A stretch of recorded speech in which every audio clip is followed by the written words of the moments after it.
মুসলিম শরীফের হাদিসে নবী করিম সবাই আমার সঙ্গে মহব্বতের সঙ্গে বলেন সাল্লাল্লাহু আলাইহি ওয়াসাল্লাম বলেছেন, কুল্লু মুসকিরিন খামরুন ওয়া কুল্লু মুসকিরিন হারাম।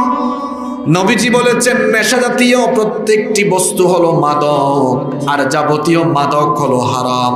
ওয়া মান শারিবাল খামরা ফিদ দুনিয়া ফামাতা ওয়া হুয়া ইউদমিনুহা লাম ইয়াতুব লাম ইয়াশরাবহা ফিল আখিরাহ। নবীজি বলেছেন এই মাদক হারাম জানা সত্ত্বেও যারা মাদকাসক্ত হয়ে নেশাগ্রস্ত হয়ে দুনিয়ার সফর শেষ করে পরকালে যাবে, এরা জান্নাতের গন্ধ পাবে না। এমনকি আল্লাহর হারাম করে দেওয়া এই মদ বা মাদক গ্রহণের ফলে ওই ব্যক্তি কিয়ামতের দিন জান্নাতের মদ এবং পবিত্র শরাব থেকেও সে বঞ্চিত হয়ে যাবে। দুনিয়ায় আল্লাহ তাআলা মদকে হারাম করে দিয়েছেন, কিন্তু জান্নাতের ভেতরে আল্লাহ তাআলা জান্নাতীদেরকে মদ দিবেন।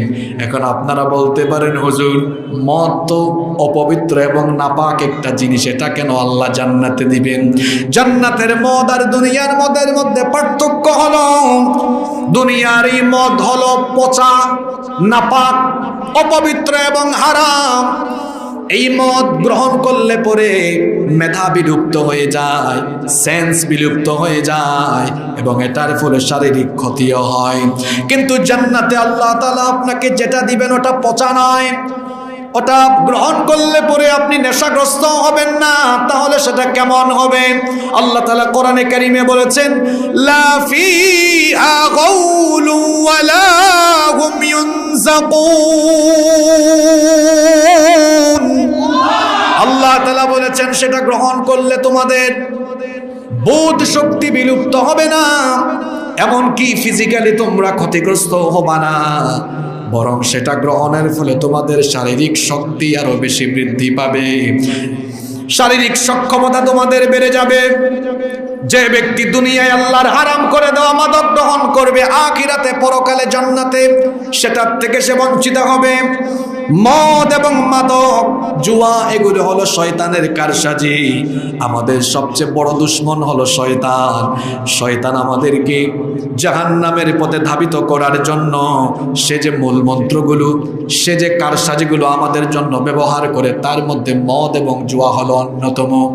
এজন্য রব্বুল আলামিন কোরআনুল কারীমের 5 নম্বর সূরা সূরাতুল মাইদা এর 90 নম্বর আয়াতে বলছেন, ইয়া আইয়ুহাল্লাযীনা আমানু ইন্নামাল খামরু ওয়াল মাইসিরু ওয়াল আনসাবু ওয়াল আজলামু রিজসুম মিন আমালিশ শাইতান ফাজতানিবুহু লাআল্লাকুম তুফলিহুন। আল্লাহ তাআলা বলছেন, ইয়া আইয়ুহাল্লাযীনা আমানু, হে ঈমানদারেরা। আমরা ঈমানদার না বেঈমান? আপনারা যে ঈমানদার এটা সাহস করে কইতে পারলেন না। আমরা ঈমানদার না বেঈমান? আল্লাহ আপনি সাক্ষ্য থাকেন, আমরা ঘোষণা দিয়েছি আমরা ঈমানদার, আর আমাদের ঈমান আপনি কবুল করে নেন, বলেন আমিন। আল্লাহ আমাদেরকে বলছেন, ইয়া আইয়ুহাল্লাযীনা আমানু, হে ঈমানদারেরা, ইন্নামাল খামরু ওয়াল মাইসিরু ওয়াল আনসাবু ওয়াল আজলামু, নিশ্চয়ই মদ, জুয়া, ভাস্কর্য প্রতিমা এবং ভাগ্য নির্ণায়ক তীর, রিজসুম মিন আমালিশ শাইতান, এগুলো হলো শয়তানের কারসাজি, এগুলো হলো শয়তানের ধোঁকা, এগুলো হলো শয়তানের কাজ। ফাজতানিবুহু লাআল্লাকুম তুফলিহুন, সুতরাং শয়তানের কারসাজি থেকে তোমরা বেঁচে থাকো, শয়তানের কারসাজি থেকে নিজের ঈমান বাঁচাও। নবীজি বলেছেন, লা তাশরাবুল খামর ফাইন্নাহা মিফতাহুন কুল্লু শার।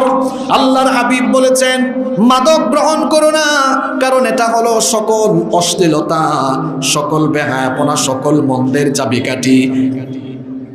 মাদক হলো সমাজের মধ্যে সকল ফিতনা ফাসাদের মূল চাবিকাঠি। এই যে দাম্পত্য কলহ, হাজব্যান্ড ওয়াইফের সমস্যা, পিতামাতার সঙ্গে দুর্ব্যবহার, সামাজিক বিশৃঙ্খলা, রাষ্ট্রীয় সন্ত্রাস, এগুলোর মূল কারণ হলো মাদক আর জুয়া। শয়তান মাদক আর জুয়ার মাধ্যমে আমাদের মধ্যে বিদ্বেষ বাড়াতে চায়, আমাদের পরিবারের মধ্যে বিশৃঙ্খলা ঘটাতে চায়, সমাজ আর রাষ্ট্রের মধ্যে ভেজাল লাগাতে চায়। এজন্য আল্লাহ তাআলা সূরা মাঈদার পরবর্তী আয়াত 91 নম্বর আয়াতে বললেন, ইন্নামা ইউরিদুশ শাইতানু আন ইউকিআ বাইনাকুমুল আদাওয়াতা ওয়াল বাগদাআ ফিল খামরি ওয়াল মাইসিরি ওয়া ইয়াসুদ্দাকুম আন যিকরিল্লাহি ওয়া আনিস সালাহ ফাহাল আনতুম মুনতাহুন। আল্লাহ তাআলা বলছেন, ইন্নামা ইউরিদুশ শাইতান, নিশ্চয়ই শয়তান চায়, আইয়ুকিআ বাইনাকুমুল আদাওয়াতা ওয়াল বাগদা ফিল খামরি ওয়াল মাইসির, মদ এবং জুয়ার মাধ্যমে, মাদক এবং জুয়ার মাধ্যমে শয়তান চায় তোমাদের মধ্যে পারস্পরিক বিদ্বেষ ঘটাতে, বিশৃঙ্খলা লাগিয়ে দিতে। আমি বলছিলাম আল্লাহ বলেছেন মাদক এবং জুয়ার কারণে পরিবার এবং সমাজ বিনষ্ট হয়। এই আয়াতের সাথে আসেন তো বাস্তবতা মিলাই, দেখবেন মাদক আসক্ত আর জুয়ায় আসক্ত ব্যক্তিরাই কিন্তু বউ পিটায়। মাদক আসক্ত হয়ে ঘরে যায়, জুয়ায় আসক্ত হয়ে সে ঘরে যায়। মাদকে আসক্ত হয়ে যখন সে এতে পূর্ণ মাত্রায় আসক্ত হয়ে যায়, পকেটে যখন পয়সা থাকে না, ঘরের মধ্যে গিয়ে বউকে বলে, বউ তোমার স্বর্ণগুলো আমাকে দাও, বিক্রি করব। বউ যখন দেয় না, মাদকাসক্ত এই অসভ্যগুলো তখন বউ পিটায়। বউ পিটানো এটা কোন নবীর সুন্নত না। পৃথিবীর সমস্ত পয়গম্বরেরা ছিলেন বউয়ের কাছে ভালোবাসার পাত্র। বউয়ের কাছে যে ব্যক্তি ভালো, সেই ব্যক্তিটা আসলেই ভালো। কারণ আপনি যে কি জাতের মানুষ এটা আপনার বউ সবচেয়ে ভালো জানে। এই যে আমাদের মতো হুজুরদেরকে আপনারা হুজুর ডাকেন, অনেক হুজুররা কিন্তু বউয়ের কাছে গিয়ে আর হুজুর থাকতে পারে না। বউয়ের কাছে ভালো হতে পারা এটা কিন্তু কম বড় কথা না। আপনি আজকে গিয়ে বলিয়েন, ওগো আমার প্রিয়তমা স্ত্রী, আমি তো পীর হয়ে গিয়েছি, আমার হাতে বায়াত গ্রহণ করো। বউ বলবে, তুমি যে কি জাতের পীর এটা আমার চেয়ে ভালো কেউ জানে না। ফেরাউন মিশরে ঘোষণা করলো, আনা রব্বুকুমুল আলা, আমি সবচেয়ে বড় রব। আসিয়াকে গিয়ে বলল, ও আমার স্ত্রী আসিয়া, আমি তো খোদা, আমার উপর ঈমান আনো। আসিয়া বলল, তুই খোদা না হুদা এটা আমার চেয়ে ভালো কেউ আর জানে না। আর আমার নবী হেরা গুহায় এই কোরআন পেলেন, পাওয়ার পরে প্রথমে তার স্ত্রীর কাছে গেলেন, পুরা কাহিনী বললেন। তিনি তখন বললেন, আমাদের মা আম্মাজান খাদিজা আত-তাহেরা রাদিয়াল্লাহু আনহা বললেন, আপনার সাথে আমি 15 বছর ধরে সংসার করছি, আপনার ইনসাইড আর আউটসাইড সবই আমি জানি। আপনার এই চরিত্র প্রমাণ করে এগুলো সাধারণ মানুষের চরিত্র নয়। আপনার এই কাহিনী শুনে সবার আগে আমি আপনার উপরে ঈমান আনলাম। নবীজিও বলেছেন, যে তার স্ত্রীর কাছে ভালো, তার পরিবারের কাছে ভালো, সে আসলেই ভালো। বলছিলাম মাদকাসক্ত আর জুয়ায় আসক্ত লোকেরা বউ পিটায়। কেন বউ পিটায়? জুয়ায় আসক্ত মাদকাসক্ত ব্যক্তির কাছে টাকা নাই, বউ স্বর্ণ দেয় না, সোনা দানা গহনা দেয় না, বউ পিটায়। সোনা দানাও বিক্রি করে ফেলে। তারপরে বউকে গিয়ে বলে, তুই তোর বাপের বাড়ি যা, তোর বাপের থেকে টাকা নিয়ে আয়। টাকা না আনলে দেখা যায় তার বউয়ের উপরে শারীরিক নির্যাতন চালায়। এইরকম অসভ্য আর ডাকাত আমাদের দেশে নাই। শুধু তাই নয়, মাদকাসক্ত আর জুয়ায় আসক্ত লোকেরা কিন্তু চোর হয়ে যায়। বলবেন হুজুর চোর হয় কেমনে? যখন সে মাদকাসক্ত আর জুয়ায় আসক্ত হওয়ার কারণে পকেটে টাকা থাকে না, তখন বাড়িতে গিয়ে তার বাপের পকেট থেকে চুরি করে ফেলে। তার বাপের পকেট থেকে পয়সা চুরি করে ফেলে। যদি বাপের পকেট থেকে না পায়, তাহলে দেখবেন মুসাপুরে কিংবা বন্দর থানায় দিনে দুপুরে মানুষের থেকে ছিনতাই করে। কারণ যে করেই হোক তার মাদকের দরকার, তার জুয়া খেলা দরকার। মাদক আর জুয়া আসক্ত ব্যক্তিরা মা বাপের সঙ্গেও খারাপ আচরণ করে। এরকম বহু ঘটনা আমাদের দেশে ঘটেছে। মাদকাসক্ত আর জুয়া আসক্তির কারণে পকেটে পয়সা নাই, বাপকে না জানিয়ে ব্রিফকেস থেকে অথবা আলমারি থেকে জায়গা জমির কাগজ নিয়ে পাশের বাড়িতে বন্ধক দিয়া দেয়। এজন্য বাবা মায়ের সাথে দেখা যায় পারিবারিক সমস্যা সৃষ্টি হয়ে যায়। শুধু তাই নয়, মাদকাসক্ত আর জুয়াসক্ত লোকেরা যখন টাকা পয়সা পায় না, দিনে দুপুরে টাকা পয়সার জন্য মানুষকে মার্ডারও করে। এজন্য আল্লাহ কোরআনে সূরা মাইদার 91 নম্বর আয়াতে বললেন, শয়তান মদ আর জুয়া দিয়ে তোমাদের পরিবার ধ্বংস করে, মদ আর জুয়া দিয়ে তোমাদের সমাজ সভ্যতাকে ধ্বংস করে দেয়। যে মাদকের ফলে, যে জুয়ার ফলে আমাদের সমাজ নষ্ট হয়, এই মাদক আর জুয়া থেকে আমাদের বেঁচে থাকার দরকার আছে না নাই? তো এখন এতে বেড়েছে স্কুল কলেজের গাছতলায়, বটতলায়, আমতলায়, ঝাউতলায়, পাহাড়ের চিপা চাপায়, আর রাতের বেলা দেখা যায় বিভিন্ন অলিতে গলিতে জুয়ার আসর বসে গিয়েছে। খেলা হয় IPL ইন্ডিয়ায়, আর জুয়ার বাজি হয় বন্দরের মুসাপুরে। খেলা হয় কাতারে আর্জেন্টিনা আর ব্রাজিলের খেলা হয় কাতারে, জুয়ার আসর বসে যায় মুসাপুরে। এইরকম জুয়ায় আসক্ত হয়ে ছেলেপেলেরা তার নিজের চরিত্র শেষ করছে, সামাজিক বিশৃঙ্খলা বাড়িয়ে দিচ্ছে। মাদকের সাথে সম্পৃক্ত 10 ব্যক্তিকে লানত দিয়েছেন মুহাম্মদ। পড়েন সাল্লাল্লাহু।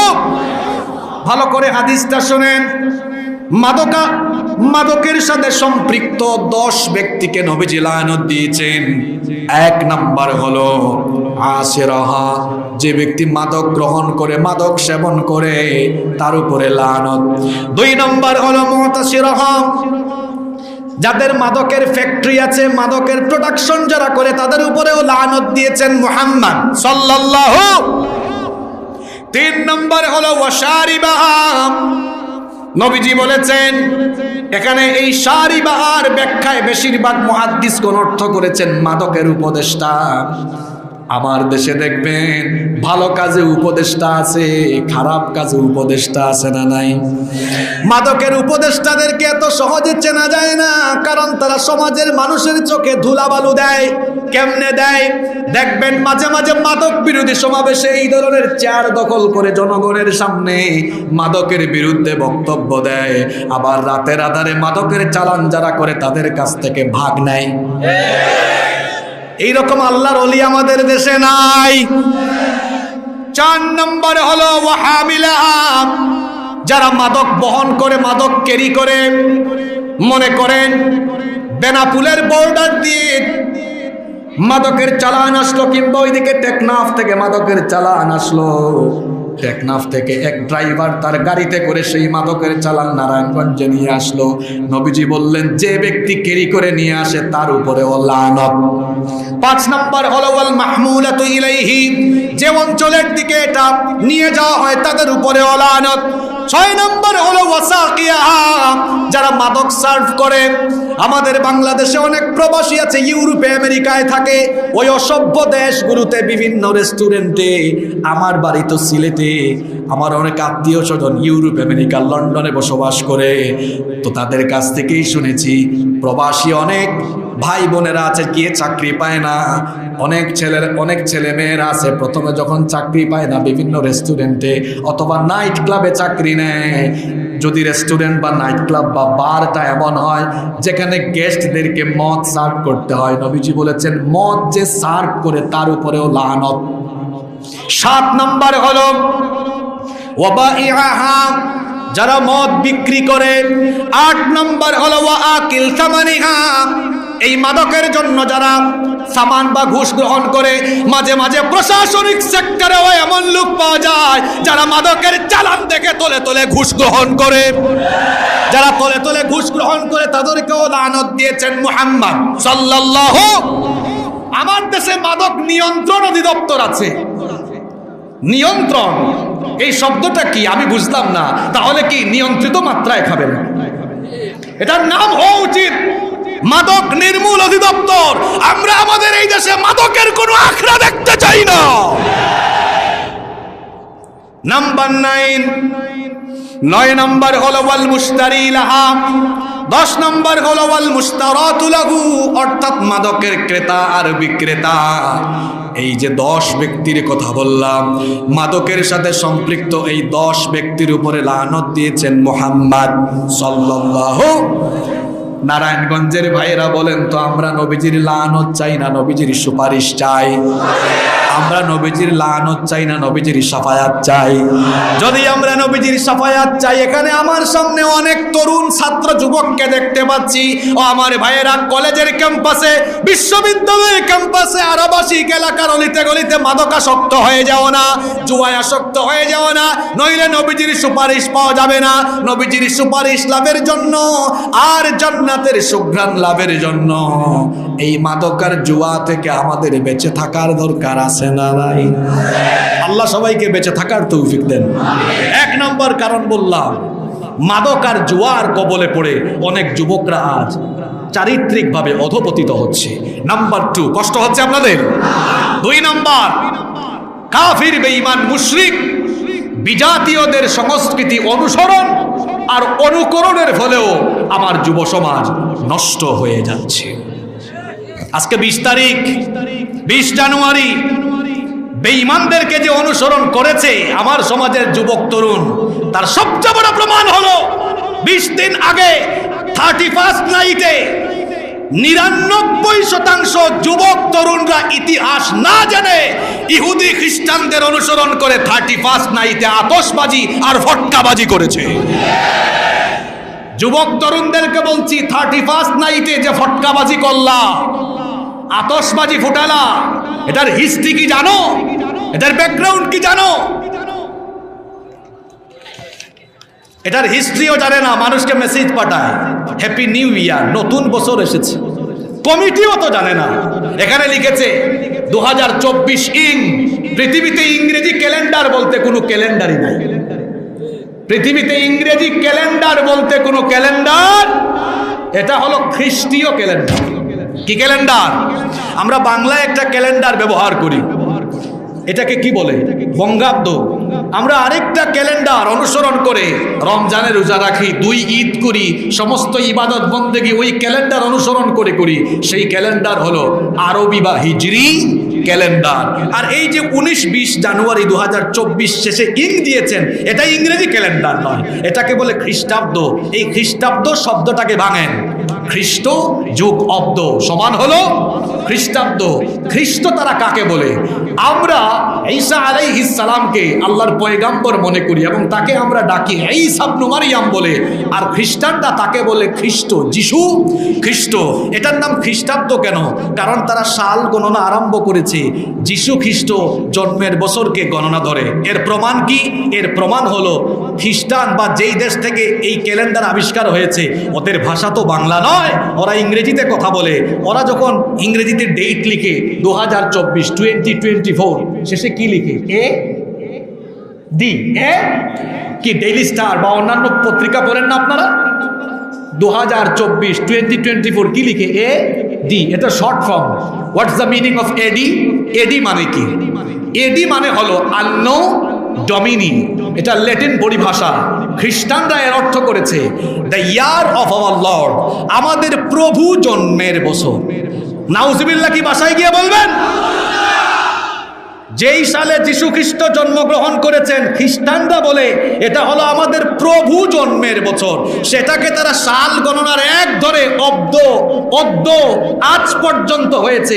ওই ওখান থেকে 1 2 3 4 5 6 গুনতে 2024 পর্যন্ত এসেছে। এই ক্যালেন্ডার আবিষ্কার হয়েছে পৃথিবীতে কখন? যিশু খ্রিস্ট জন্মের প্রায় 1600 বৎসর পরে 1582 খ্রিস্টাব্দে পোপ অষ্টম গ্রেগরি তৎকালীন রোমান জুলিয়ান ক্যালেন্ডার সংশোধন করে এই খ্রিস্টীয় ক্যালেন্ডার প্রবর্তন করেন। এই ক্যালেন্ডারটা খ্রিস্টানদের আবিষ্কার করা। তারা 31st নাইট বা 31 জানুয়ারি বা 31 ডিসেম্বরকে সেই ক্যালেন্ডারের বছরের শেষ দিন হিসাবে বিবেচনা করে এবং 1 জানুয়ারিকে বছরের প্রথম দিন হিসাবে ধরে। এবং সেই দেশের সভ্যতা হলো, তাদের আকীদা বিশ্বাস আর সংস্কৃতি হলো, তারা ওই রাতে নতুন বর্ষকে বরণ করে আতশবাজি, ফটকাবাজি আর তারা বিভিন্ন ধরনের উৎসব করে। সে তো উৎসব করতেই পারে, বেহায়াপনা বেলাল্লাপনায় মেতে উঠতেই পারে, কারণ তার তো ঈমান নাই, কিন্তু আমাদের তো ঈমান আছে। তো আমাদের ঈমান থাকা সত্ত্বেও আমরা কেন বেঈমানদের অনুসরণ করি? আহারে, আমাদের জীবনে একটা মুহূর্ত যায় আমরা কবরের দিকে এগিয়ে যাই। ইমাম হাসান আল বসরি রাহিমাহুল্লাহ তিনি বলেছেন, ইয়াবনা আদম ইন্নামা আনতা আইয়াম ইযা যাহাবা ইয়াউমিন যাহাবা বা'দুক। হে আদম সন্তান, তোমার জীবন তো কতিপয় গণনা করা কয়েকটা দিনের নাম। যখন একটা দিন চলে যায়, তোমার জীবন থেকে কিছু অংশ ক্ষয় হয়ে যায়। যখন আমি সালাম দিলাম, ওই সময়টা আমার জীবন থেকে চলে গিয়েছে, কোনোদিন আর ফিরে আসবে? আমি মৃত্যুর দিকে এগিয়ে গেলাম। সুতরাং একজন ইমানদার প্রত্যেকটা মুহূর্তে কবরের চিন্তা করবে, বেঈমানদের অনুসরণ করে আতশবাজি আর ফটকাবাজি করবে না। যারা 31st নাইটে আতশবাজি ফটকাবাজি করেছে, নামে মুসলমান হলেও এরা ইহুদি খ্রিস্টানদের অনুসারী। কারণ নবীজি বলেছেন, মান তাশাব্বাহা বিকওমিন ফাহুয়া মিনহুম। যে কোনো জাতির অনুসরণ করবে সে তাদের অন্তর্ভুক্ত হবে। অনেক যুবকদেরকে বেহায়ার মতো হাসতে দেখতেছি, তোমার লজ্জা হওয়ার কথা। যে যাকে ভালোবাসবে সে তার অনুসরণ করবে। সামনে তো আরেক ফজিলতপূর্ণ মাস আসতেছে, ফেব্রুয়ারি। ওই মাসেও আবার আরেকটা বিশেষ দিন আছে। দিনটা জানো কি? 14ই। এটা জানে কি দিবস?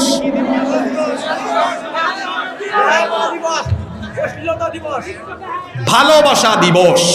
আচ্ছা, আমি নারায়ণগঞ্জের যুবকদেরকে প্রশ্ন করতে চাই, ভালোবাসা শব্দটা বাংলা না ইংরেজি? জোরে বলেন, বাংলা না ইংরেজি? এর ইংরেজি কি? লাভ। দিবসের ইংরেজি হলো ডে। তো ভালোবাসা দিবসের ইংরেজি হওয়ার কথা লাভ ডে। ঠিক আছে কথা? তো ভালোবাসা দিবসের ইংরেজি লাভ ডে না হয়ে ভ্যালেন্টাইন ডে কেন? নামের ভিতরেই ভেজাল আছে। আমার নাম এম হাসিবুর রহমান। আমার যেমন একটা নাম আছে, আজ থেকে 1725 বছর আগে এক ব্যক্তি ছিল, তার নাম হলো ভ্যালেন্টাইন। তার নাম কি? ভ্যালেন্টাইন। উইকিপিডিয়াতে সার্চ করবেন, এনসাইক্লোপিডিয়া ব্রিটানিকাতেও সার্চ করবেন, তার ব্যাপারে কয়েক রকমের তথ্য আছে। এই ভ্যালেন্টাইন নামক এই ব্যক্তি আজ থেকে 1725 বছর আগে, 275 খ্রিস্টাব্দে সম্রাট ক্লাডিয়াসের আমলে কোনো বর্ণনা তার ব্যাপারে আছে, সম্রাটের মেয়ের সাথে হারাম রিলেশন করেছিল। আর তার ব্যাপারে কোথাও কোথাও তথ্য আছে, তরুণ তরুণী যুবক যুবতীদেরকে হারাম রিলেশনে সে মোটিভেট করত, যার কারণে ক্লাডিয়াস তাকে গ্রেফতার করেছিলেন। এবং এক পর্যায়ে তার এই অপরাধের কারণে ক্লাডিয়াস তাকে 14ই ফেব্রুয়ারি মৃত্যুদণ্ড দিয়েছেন। ভ্যালেন্টাইন নামক ব্যক্তিকে 14ই ফেব্রুয়ারিতে মৃত্যুদণ্ড দেওয়া হয়েছে অনেক বড় ফজিলতপূর্ণ কাজ করার কারণে। কথা বলেন না কেন আপনারা? অনেক বড় ফজিলতপূর্ণ কাজ করার কারণে, না হারাম জিনিসের প্রসারের কারণে? বহু বছর পরে খ্রিস্টান পোপ এই দিবসকে ঘোষণা করলেন ভ্যালেন্টাইন ডে হিসাবে। ভ্যালেন্টাইনের নামে এই দিবসটার নামকরণ করলেন। একটা পর্যায়ে ওই ভ্যালেন্টাইনের মতো যাদের চরিত্র, তারা পশ্চিমারি ইউরোপের দেশগুলোতে ওই দিনটাকে ভ্যালেন্টাইন ডে ঘোষণা করে ওই দিনে তারা বিভিন্ন বেহায়াপনায় মেতে উঠল। ওরা তো বেহায়াপনায় মেতে উঠবেই, কারণ ওদের দেশে ভালোবাসা নাই। ওরা এত অসভ্য, এত চরিত্রহীন, নিজের বউ রেখে আরো 20-30টা গার্লফ্রেন্ড বানায়। ওরা এত অসভ্য, এত চরিত্রহীন, নিজের মা বাপের খেদমত না করে মা বাপকে বৃদ্ধাশ্রমে রেখে আসে। আমার দেশে আমার যে চাচারা এখানে আছেন, আপনারা আপনাদের যৌবনকালে প্রৌঢ়কালে এই দিবসের নামও আপনারা শোনেন নাই। এই কিছুদিন হলো বাংলাদেশে এই দিবসের নাম শোনা যায়। আর বাংলাদেশে এটা কে নিয়ে এসেছে? যায় দিন পত্রিকার সম্পাদক শফিক রেহমান আর তার সাথে কিছু সাংবাদিক নামের হলুদ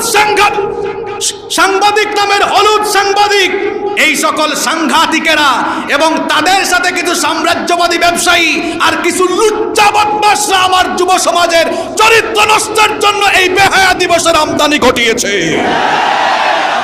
আমার যুবক তরুণ ভাইদেরকে বলতে চাই, এই ভাই বসেন, আমার সময়ও কম। আমি আমার যুবক ভাইদের পায়ে ধরে বলতে চাই, এই লুচ্চা বদমাশদের খপ্পরে পড়ে না, নিজের ঈমান বাঁচাও। আবার পহেলা বৈশাখ, মঙ্গল প্রদীপ প্রজ্বলনের মঙ্গল শোভাযাত্রা। আপনি পড়াশোনা করে দেখেন, এটা আমাদের বাঙালি কালচারও নয়, এটা হলো হিন্দুয়ানি কালচার। আমার হিন্দু ভাই বোনরা তারা তাদের কালচার পালন করবে, আমাদের কোনো আপত্তি, কিন্তু সেটাকে সার্বজনীনতার লেবাস দিয়ে এই দেশে যুব সমাজের চরিত্র নষ্ট হবে। এদেশের তাওহীদবাদী সচেতন সমাজ চুপ থাকবে না। সুতরাং এই সকল বিজাতীয় সংস্কৃতির অনুসরণ এবং অনুকরণ, এটা থেকে যদি যুব সমাজকে বাঁচানো না যায়, তাহলে আমার যুব সমাজের চারিত্রিক অধপতন নেমে আসবে। এজন্য আল্লাহ তাআলা আমাদেরকে সতর্ক করলেন। কোরআনুল কারীমের 11 নম্বর সূরা হুদের 113 নম্বর আয়াতে আল্লাহ বললেন, ওয়ালা তারকানু ইলাল্লাযীনা যালামু ফাতামাসসাকুমুন নার ওয়া মা লাকুম মিন দুনিল্লাহি আও মিন আউলিয়া সুম্মা লা তুনসারুন। আল্লাহ তাআলা বলছেন, সীমা লঙ্ঘনকারী পাপিষ্ঠদের সংস্কৃতির তোমরা অনুসরণ করো না। যদি তাদের অনুসরণ তোমরা করো, ফাতামাসসাকুমুন নার, জাহান্নামের আগুন তোমাদেরকে স্পর্শ করবে। আমার কলিজার টুকরা যুবক তরুণ ভাইদেরকে বলবো, বাবাদেরকে বলবো, নিজেদের ইমানের হেফাজত করার জন্য, আল্লাহর আযাব থেকে বাঁচার জন্য লুচ্চা বদমাশদের খপ্পরে পড়ে কাফির মুশরিক বেঈমান আর বিজাতীয়দের অনুকরণ থেকে নিজেকে বাঁচাতে হবে। কথা কি বোঝা যায়? নাম্বার 3, যুব সমাজ ধ্বংসের 3 নাম্বার কারণ হলো আকাশ সংস্কৃতির আগ্রাসন। আকাশ সংস্কৃতি, আকাশ থেকে সংস্কৃতি এখন ঘরের ভেতরে ঢুকে গেছে। আপনি বলবেন, হুজুর আকাশ থেকে সংস্কৃতি ঘরে আসছে কেমনে? আপনার ঘরে টেলিভিশনে যে এত কিছু দেখেন, ওইটা আকাশে স্থাপিত স্যাটেলাইটের কারণেই আপনি দেখতে পান। আর এই স্যাটেলাইটের কারণে বর্তমান দুনিয়ায় প্রায় 13,000-এরও বেশি টিভি চ্যানেল রয়েছে। এই আকাশ সংস্কৃতির কারণে আজ যুব সমাজের মধ্যে নৈতিক পদস্খলন ঘটেছে। কারণ এখন সিনেমা দেখার জন্য, অশ্লীলতা বেহায়াপনা উপভোগের জন্য জেলা শহরে, বিভাগীয় শহরে যাওয়া লাগে না। এখন আপনি ঘরে বসে সেটা পেয়ে যাওয়ার সুযোগ আছে না নাই? এর কুপ্রভাব কিভাবে আমার যুবকদের উপরে পড়েছে দেখেন। তারা এখন চুল কাটে মেসি কাটিং, চুল কাটে নেইমার কাটিং, এইগুলা আমাদের নারায়ণগঞ্জে নাই। এখন মেসিকে তো জীবনে দেখলো না, নেইমারকেও জীবনে দেখলো না, তো মেসি কাটিং নেইমার কাটিং বানাইলো কেমনে?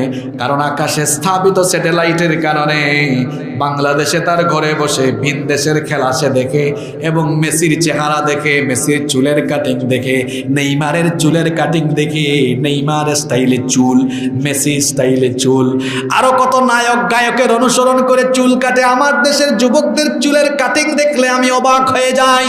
ডানেও চুল নাই, বামেও চুল নাই, পিছনেও চুল নাই, শুধু মাঝখানে চুল আছে। গ্রামের বাড়িতে গেলে দেখা যায় কিছু মুরুগ আছে, এদের মুরুগের মাথার উপরে জুট আছে। আপনারা জুট বলেন না চুট বলেন? নারায়ণগঞ্জে কি বলেন?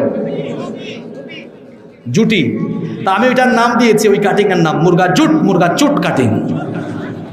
হাসতেছেন আপনারা? এই প্যান্ডেলের ভিতরে তালাশ করলে দেখা যাবে এরকম মুরগা চুট চুট চুল আছে। কিছু যুবকদের মাথা এখনই নিচু হয়ে যাচ্ছে, আমি তো উঁচায় আছি দেখতে পাচ্ছি। যুবক ভাইরা কি রাগ করছে নাকি? ওয়াজ খালি আসমানের উপরে আর জমিনের তলের করলে হবে না, আসমান জমিনের মাঝখানে কি চলে সেটা বলে তাফসীর মানে ইজহার, খুলে দেওয়া, অর্থাৎ অসভ্যতা নোংরামিকে খুলে দিয়ে মানুষকে সত্য আর সুন্দরের দিকে রাখতে হবে। এর নাম তাফসীর। সমাজে কি চলছে আপনি হুক্কু হুক্কু জিকির করলেন, চোখ বন্ধ করে থাকলেন, এটার নাম ওয়াজ না, এটার নাম তাফসীর না। চোখ খুলে দেখবেন আর কোরআন সুন্নাহর সাথে সাংঘর্ষিক সকল বিষয় কোরআন সুন্নাহর আলোকে বলে জাতিকে সত্য আর সুন্দরের দিকে ডাকবেন। এর নাম ওয়াজ, এর নাম তাফসীর। চুলের কাটিং, আরে বাপরে বাবা, হাতের মধ্যে ব্রেসলাইট, কানের মধ্যে কানের দুল, গলার মধ্যে নেকলেস। শুধু তাই নয়, এই চোখের ব্রুয়ের মধ্যে আবার ছিদ্র করে কি জানে ঢুকায়, নায়ককে অনুসরণ করে, আউল বাউলকে অনুসরণ করে। আমার বাসা চিটাগংয়ে, আমি এক সেলুনের সব সময় চুল কাটি। তো আমি ওই সেলুনে গত 8-10 দিন আগে গেলাম। গিয়ে আমি দরজা খোলার পরে নাউজুবিল্লাহ বলে বের হয়ে গেলাম। আমাকে সেলুনের ভাই বলে, ও হুজুর চলে যাচ্ছেন কেন? আমি বললাম, ভাই আমি তো এতদিন জানতাম এটা হলো জেন্টস সেলুন, কিন্তু জেন্টসের সাথে লেডিসও যে ওপেন করছেন, আগে আমারে কইবেন না। কই হুজুর মানে তো বুঝলাম না। আসলে আমি যখন দরজা খুললাম, দরজার ঠিক সামনের চেয়ারেই দেখলাম এক নাপিত লম্বা চুলগুলোকে চিরুনি দিয়ে আশ্রয়। তো আমি ভাবলাম সম্ভবত গত সপ্তাহের কোনো দিন জেন্টসের সাথে লেডিসও চালু হয়ে গেছে। কয় হুজুর আপনি যেটা দেখছেন ওইটা আসলে ঠিক না, আপনি একটু সামনে এসে দেখেন, এটা আসলে কোনো আপু না, এটা আসলে ভাই। বললাম তো ভাইয়ের চুলটা এমন কেন? কয় লোকটা হলো একটু বাউল টাইপের, গানের সময় যেন একটু মারতে পারে এই জন্য চুল রাখছে। আমার দেশে এই জাতের অনেক যুবক আছে আউল বাউল মার্কা চুল রাখে, পিছন থেকে দেখলে মনে হয় আপু, কিন্তু সামনে গেলে দেখা যায় ভাইয়া। এইরকম আপা কাটিং চুল আমাদের নারায়ণগঞ্জে নাই। আউল কাটিং, বাউল কাটিং, নায়ক গায়ক মেসি আর নেইমার কাটিং চুল হবে না। ও আমার যুবক ভাইয়েরা, কোনো নায়ক গায়ক আউল বাউল খেলোয়াড় আমার আপনার আদর্শ নয়। আমার আপনার আদর্শ হলেন মুহাম্মদ সাল্লাল্লাহু। কার অনুসরণ করে? যাদের অনুসরণ করে একটার চরিত্র ঠিক নাই, গিয়ে দেখো লুচ্চার বদমাশ। অনুসরণ করতে মন চায়, অনুসরণ করতে হবে গোটা পৃথিবীর মানবতার আদর্শ, যার ব্যাপারে আল্লাহ বলেছেন ওয়া ইন্নাকা লাআলা খুলুকিন আযীম। যিনি পুত পবিত্র চরিত্রের উপরে প্রতিষ্ঠিত, সেই নবীর অনুসরণের মধ্যেই রয়েছে সফলতা। ঠিক কি না? কষ্ট হচ্ছে আপনাদের? নাম্বার 4, যুব সমাজ ধ্বংসের 4 নম্বর কারণ হলো অশ্লীল গান বাজনা, অশ্লীল নাটক আর সিনেমার সয়লাভ ঘটে যাওয়া। গান আর বাজনা এখন হরহামেশাই আমরা শুনি। মুসলমানদের ঘরের বেশিরভাগ বিয়ে শাদী এখন গান বাজনা ছাড়া উদ্বোধনী হয় না। সবচেয়ে বড় আশ্চর্যের ব্যাপার হলো বিয়ের দিন মসজিদের হুজুর বা এলাকার বড় হুজুরকে এনে বলা হয়, হুজুর বিয়েটা আপনি পড়ায়া দেন, হুজুর বিবাহের খুতবা দেন, মোনাজাত করেন। আশ্চর্যের ব্যাপার হলো কোরআন তেলাওয়াত আর দুরুদ দিয়ে খুতবা দিয়ে তারপরে বিয়েটা পড়ানো হয়, কিন্তু আগের রাতে গায়ে হলুদের নামে গান বাজনা দিয়ে অশ্লীলতার বেহায়াপনা হয়েছে। এই রকম অবস্থা আমাদের দেশে নাই। গানে আসক্ত। এখানে আবিয়াইতে অনেকে আছে না, বিয়ে শাদী করে নাই, মিসকিন। সেই আমার মিসকিন আবিয়াইতে ভাইদেরকে বলবো, আমার ভাইয়েরা শোনো, বিয়ে শাদী করার আগে সিদ্ধান্ত নাও। যত পয়সাই থাকুক না কেন, বেহায়াপনা বেলাল্লাপনা গান বাজনা দিয়ে বিয়ে উদ্বোধন করবেন না। কারণ বিয়ে হলো একটা হালাল কাজ এবং বিয়ে হলো একটা ইবাদত। বিয়ের মতো এই ইবাদত যদি আপনি গান বাজনা ঝাঁকানাকা দিয়ে আরম্ভ করেন, আল্লাহর কসম আপনার ঘরে বরকত হবে না। আর স্বামী স্ত্রীর দাম্পত্য জীবন থেকে প্রোডাকশন হিসাবে যে সন্তানগুলা আসবে, দেখবেন সন্তানগুলাও ঝাঁকানাকা মার্কা হবে। কারণ আপনার শুরুটা ভালো ছিল না গো ভাই। শুরুটা ভালো করেন। নারায়ণগঞ্জের যুবকরা সিদ্ধান্ত নিতে হবে, যারা বিয়ে করে নাই, কোনো গান বাজনা দিয়ে নয়, উলামা মাশায়েখদেরকে দাওয়াত দিয়ে কোরআনের তেলাওয়াত, ইস্তেগফার আর দোয়া দিয়ে আমরা বিয়ে শুরু করব। সিদ্ধান্ত নেওয়া যাবে তো? কারা কারা রাজি আছেন হাত তুলেন। মাশাআল্লাহ, আল্লাহ কবুল করেন। অনেক বাবারাও হাত তুলছেন। মাখনার ইচ্ছা আছে নাকি? আল্লাহ ঠিক আছে কথা, আসলে নিজে করবে না, কুলামায়াকে দিবে। আল্লাহ কবুল করেন। আমার ভাইদেরকে বলছি, গান শুনবেন না। আল্লাহর হাবিব বলেছেন, আল গিনা ইয়ামবুতুন নিফাকু ফিল কলবি কামা ইয়ামবুতুল মাউজ জারর। নবীজি বলেছেন, পানি সেচ দিলে যেমন জমিনের ফসলের উর্বরতা বাড়ে, ঠিক তেমনি অশ্লীল গান বাজনা মানুষের অন্তরটাকে কলুষিত করে, নিফাকগ্রস্ত করে ফেলে। যারা সব সময় গান শুনে এদের অন্তর নাপাক হয়ে যায়, অন্তরটা মরে যায়, দিলটা মরে যায়। আর কোরআনের তেলাওয়াত করলে, তেলাওয়াত শুনলে অন্তরের ঈমান আরো বেড়ে যায়। এই জন্য গান বাজনা ডিলেট হয়ে যাবে। কানের মধ্যে ইয়ারফোন লাগিয়ে হেডফোন ঢুকায়া এয়ারপড ঢুকায়া আমার যুবকরা গান শুনবেন না। যদি শুনতে মন চায় ইউটিউবে গিয়ে আমির হামজার ওয়াজ শোনেন, ইউটিউবে ঢুকে মিজানুর রহমান আজহারের ওয়াজ শোনেন, ইউটিউবে ঢুকে হাফিজুর রহমান সিদ্দিকী সাহেবের ওয়াজ শোনেন, ইউটিউবে ঢুকে আরো অনেক হুজুর আছেন তাদের ওয়াজ শোনেন, আমাদের বিশ্বজয়ী হাফেজ আছে তাদের তিলাওয়াত শোনেন, কলরবের নাশিদ শোনেন, সাইমুমের শশাশের নাশিদ শোনেন। কারণ আপনি কোরআনের তেলাওয়াত আর যেই নাশিদের ভেতরে আল্লাহ আর রাসূলের কথা আছে এগুলা শুনলে কলিজা ঠান্ডা হয়ে যায়। এই জন্য গান বাজনা অশ্লীলতা ছেড়ে দেন। আর ওই যে নাটক আর সিনেমা, এখন তো ভারতীয় সিনেমা ভারতীয় সিরিয়াল ঘরের ভিতরে ঢুকে ঢুকে আমার দেশের মহিলারা সারাদিন এগুলা দেখে আর শাশুড়ির সঙ্গে কেমনে পাকনামি করতে হয় ওইগুলা ওখান থেকে শিখে। খবরদার, অশ্লীল নাটক আর অশ্লীল সিনেমা থেকে নিজের চক্ষুকে হেফাজত করেন। হারাম কিছু দেখা হলো চোখের জিনা, হারাম কিছু শোনা হলো কানের জিনা।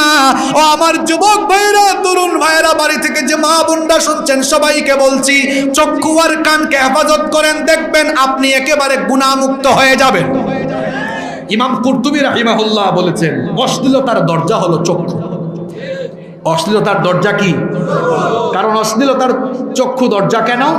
প্রথমে চক্ষু দিয়ে দেখে, তারপরে খারাপ চিন্তা আসে, এরপরে খারাপ কাজে ঝাঁপায়া পড়ে। তাহলে প্রথম দেখলো কি দিয়া? এজন্য ইমাম কুরতুবী রাহিমাহুল্লাহ বলেছেন এই চক্ষু হলো অশ্লীলতার দরজা। এই চক্ষুকে যারা হেফাজত করতে পারবে নিজের ঈমান তারা বাঁচাতে পারবে। আমার যুবকরা পারবে তো ইনশাআল্লাহ। নাম্বার 5, যুব সমাজ তরুণ সমাজ ধ্বংস হওয়ার 5 নাম্বার কারণ হলো দ্বীনি শিক্ষা থেকে যুবকদেরকে বঞ্চিত করে দেওয়া। একটা ছেলে ছোটবেলায় স্কুলে ভর্তি হয়েছে, শিশু, প্রাইমারি শেষ করেছে, হাই স্কুলে গিয়েছে কিশোর, কলেজে গিয়েছে তরুণ, ইউনিভার্সিটিতে গিয়েছে তার যৌবনকাল। তার স্কুলে কলেজে বিশ্ববিদ্যালয়ে সে ইংরেজি পড়লো, গণিত পড়লো, ভূগোল পড়লো, অর্থনীতি পড়লো, আইসিটি পড়লো, বিজ্ঞান পড়লো, ইতিহাস পড়লো, কোরআন পড়লো না, হাদিস পড়লো না, দ্বীনি শিক্ষা পেল না। দ্বীনি শিক্ষা বঞ্চিত হয়ে মাস্টার ডিগ্রি কমপ্লিট করলো, পিএইচডি কমপ্লিট করলো, প্রশাসনিক চেয়ারে বসলো। বেশিরভাগ ক্ষেত্রে এইরকম উচ্চ শিক্ষিত লোকদেরকেও টাটকা টাটকা চুরি ডাকাতি আর দুর্নীতি করতে দেখা যায়। এর কারণ কি? এর কারণ হলো এত পড়াশোনা করেছি, আল্লাহকে চেনা, আল্লাহর কাছে পরকালে জবাব দেওয়ার, পরকালীন জবাবদিহিতার ভয় অন্তরে তৈরি হয় নাই বলে সকল শিক্ষা পেয়েও অন্তরে তাকওয়া কাজ করে না। এর কারণ সব শিখেছে কিন্তু কুরআন সুন্নাহর আদর্শ থেকে, শিক্ষা থেকে বঞ্চিত হয়ে যাওয়ার কারণে তার ভেতরে তাকওয়া পয়দা হয়ে না যাওয়ায় শিক্ষিত হয়েছে কিন্তু শিক্ষিত চোর হয়ে বসে আছে। যে কারিকুলামে, যে জাতি বা সভ্যতার শিক্ষা ব্যবস্থায় কুরআন সুন্নাহকে বাদ দিয়ে শিক্ষা ব্যবস্থা প্রণয়ন করা হয়, সেই শিক্ষা ব্যবস্থা দিয়ে একটা জাতি বা সভ্যতার লোকদেরকে শিক্ষিত করা যায়। কিন্তু বেশিরভাগ ক্ষেত্রেই কুরআন সুন্নাহ বিবর্জিত শিক্ষা ব্যবস্থা দিয়ে অবশেষে শিক্ষিত চোর, ডাকাত আর লুটেরা পাওয়া যায়। তার বাস্তব প্রমাণ হলো নারায়ণগঞ্জের বিভিন্ন মসজিদে মাঝে মাঝে জুতা চুরি হয়। জুতা চুরি যে করেছে, জুতা চুরি হয় না, সেও চোর। আবার ঢাকার বড় বড় অফিসে বসে কলমের খোঁচায় কোটি কোটি টাকা চুরি করলো, দুর্নীতি করলো, দেশের টাকা বিদেশে পাঠিয়ে দিল, সেও চোর। ওই চোর আর নারায়ণগঞ্জের জুতা চোর, দুই চোরের ক্যাটাগরি কি এক? কথা কন না কেন এক? জুতা চোর এই বেটা অর্ধ শিক্ষিত বা অশিক্ষিত। আর ঢাকার চেয়ারে বসে যেই লোক শত কোটি হাজার কোটি দুর্নীতি করেছে সে জুতা চুরের মতো অশিক্ষিত নয়, সে কিন্তু মাস্টার ডিগ্রি কমপ্লিট করা, পিএইচডি কমপ্লিট করা। তাহলে ওই master degree, PhD degree complete করা এই শিক্ষিত লোক চুরি করলো কেন? এই শিক্ষা তো তাকে চুরি থেকে, দুর্নীতি থেকে হেফাজত করলে, তাকে চুরি থেকে, দুর্নীতি থেকে বাঁচাতে পারল না। এর মূল কারণ হলো তার যে শিক্ষা সে পেয়েছে স্কুলে, কলেজে, বিশ্ববিদ্যালয়ে, সকল শিক্ষা পেলেও আল্লাহর ভয় অন্তরে আসে এমন শিক্ষা সে পায় নাই বলে শিক্ষিত চোর আর ডাকাত হয়েছে। কথা কি বোঝা যায়? বলা হয় না আমূল পরিবর্তন আনা হয়েছে। তো কি পরিবর্তন এনেছে? পরিবর্তন এনেছি কিভাবে আমাদের ছেলেরা মেয়েরা আলু ভর্তা আর ডিমবাজি করবে। আমাদের ছেলে মেয়েদেরকে বাবুর্চি আর কাজের বুয়া বানানোর দায়িত্ব তো আমরা কাউকে দেই নাই। স্কুলে গিয়ে বিছানা কিভাবে গুছাতে হয় সেটা শিখছে। আমি সত্য কথাগুলো বলছি, সত্য কথা শুনতে তিতা লাগে। টেলিভিশনের সামনে আমাদের মতো গরিব মানুষদেরকে বোঝানো হয় এটা আপনাদের জন্য, জাতির ভালোর জন্য করা হচ্ছে। আমরাও বলতে চাই এটা যদি আমাদের ভালোর জন্য, জাতির ভালোর জন্য করানো হয় তো টেলিভিশনে যারা আমাদেরকে বুঝান, পারলে আপনাদের সন্তানদেরকে কানাডা, অস্ট্রেলিয়া, আমেরিকা, ইংল্যান্ড থেকে দেশে ফিরিয়ে এনে এই কারিকুলামে পড়াশোনা করান। নিজেদের সন্তানকে কানাডা, অস্ট্রেলিয়া, ইউরোপে, আমেরিকায় পাঠিয়ে পড়াচ্ছেন আর আমাদেরকে বুঝাচ্ছেন এই জাতির চোখে ধুলা দেওয়া যাবে না। টেলিভিশনে যারা আমাদেরকে বুঝায় এর দেখবেন বেশিরভাগ মানুষই তার নিজের সন্তানকে এই শিক্ষা দেয় না, বিদেশে পাঠিয়েছে। কথা বাস্তব না অবাস্তব? নিজের পুলামাইয়ারা আনেন, কানাডা থেকে আনেন, অস্ট্রেলিয়া থেকে আনেন, ইংল্যান্ড থেকে আনেন, ইউরোপ থেকে আনেন, এটা শিখান। এরপরে আমাদেরকে বলেন দেখেন আমাদের পুলামাইয়ারাও শিখতেছে। আমরা গরিব মানুষ, আমরা মধ্যবিত্ত ক্লাসের মানুষ, চাইলেই আমরা ব্রিটিশ কারিকুলামে আমাদের সন্তানদেরকে পড়াতে পারি না, চাইলেই আমরা আমাদের সন্তানদেরকে বিদেশে পাঠাতে পারি না। আমরা এমন শিক্ষা চাই যে শিক্ষার মাধ্যমে আমাদের ছেলেমেয়েরা শিক্ষিত হবে, ভদ্র হবে, চরিত্রবান হবে। জন্য আমরা চাই উলামা মাশায়েখদের সাথে পরামর্শ করে যে কোনো সিদ্ধান্ত নিন, এতে জাতির ভালো হবে। আল্লাহ দায়িত্বশীল মহলকে বুঝার তৌফিক দান করেন। আমার কথায় কি আপনারা কষ্ট পাচ্ছেন? নাম্বার 6, যুব সমাজ ধ্বংসের 6 নাম্বার কারণ হলো নগ্নতা। অর্ধনগ্ন, উলঙ্গ, অর্ধ উলঙ্গ কাপড় চোপড়ের সয়লাভ ঘটে যাওয়া। আমার যুবকরা এখন দেখা যায় হায়া শরমকে এতটাই